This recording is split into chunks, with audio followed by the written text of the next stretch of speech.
By helping Angus overcome the Tourette's, it gave me so much motivation to work even harder on all the other things that I felt he needed help with. And the Tourette's was almost that sign that there's so much that one can actually achieve.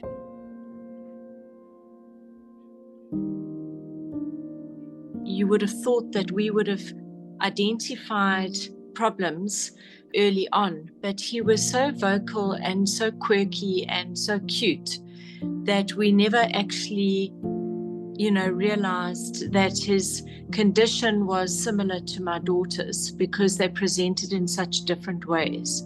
So I have two, what you would term moderately autistic children. When he was about 6 or 7, he started making really, really strange sounds, like a very, very sort of guttural, like sounds. And I wasn't sure if he was doing them on purpose. And I think initially I was reprimanding him, stop that, And after about 2 or 3 months, I was like, it's so strange that these sounds, he just keeps doing it and he won't stop. And I took him to one of the psychologists, and she said, she confirmed that it was Tourette's.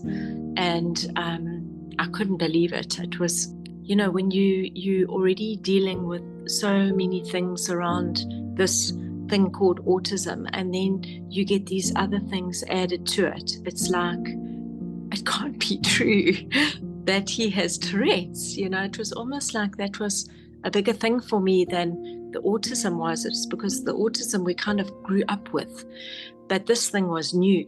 It just appeared out of nowhere. And that was pretty much also when his tantrums were really bad. And I think there was one photo that I shared with the two of them together. That day was our lowest point. That was the day I was like, something has to change because something's not working. Our family and our friends really got to see how difficult it was, and how often these two children were having their various meltdowns. And so it was, early 2018 where I always say to people, I threw the baby out with the bathwater. I literally pulled them out of a special needs school.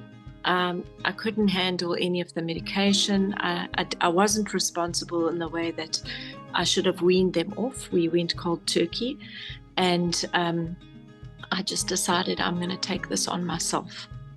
There was some key things that we started to eliminate, and the highly ultra processed food, we managed to get that out. Although, going gluten-free was a whole nother journey on its own, and going dairy-free was another journey on its own.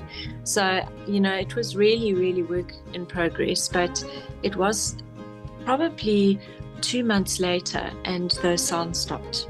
So I would definitely say that the Tourette's has completely dissipated and gone. His OCD has shifted and has changed. At some stages it was horrific and embarrassing, and there were things that he did that didn't allow us to go out, and it was much safer to be home. But now I say to him now often, you don't do that anymore. I mean, it's not even a thing. Every now and then he'll go and touch something, or lick the corner of a door, or, do something. But those are mild in comparison with what we were dealing with before. So yeah, the OCD and the Tourette's were two big things that Angus has had to deal with. For me, what was a very, very special moment was that my dad, my husband, and my son went on a trip together to France, and they went to watch 3 of the South African games, and they had an absolute ball, and Angus coped. He was out of my control as far as food was concerned. He had to obviously, toe the line and behave himself with his grandfather and his father. He was around people all day, every day, big noisy stadiums, long walks, lots of taxis, aeroplanes to catch, trains to catch. These are all new environments for him, and he coped unbelievably well. And I think especially when, they came back and I thought, oh, I'm just waiting for the meltdown, after, a week or just kind of assessing. And he was he just almost came back a different child. For me, the biggest thing is being in the driver's seat, learning how to navigate lots and lots of information, lots and lots of different approaches and different people's opinions and views. And then, trusting your gut as to what is right for your child, and then being disciplined to follow through. There was one year, I think it was the first year, that we really started the journey where I did an appreciation jar. And at the end of 2018, we opened that jar and kind of read through some of our highlights of the year. You need to, keep counting the blessings and celebrating those successes. It doesn't matter how big or small they are.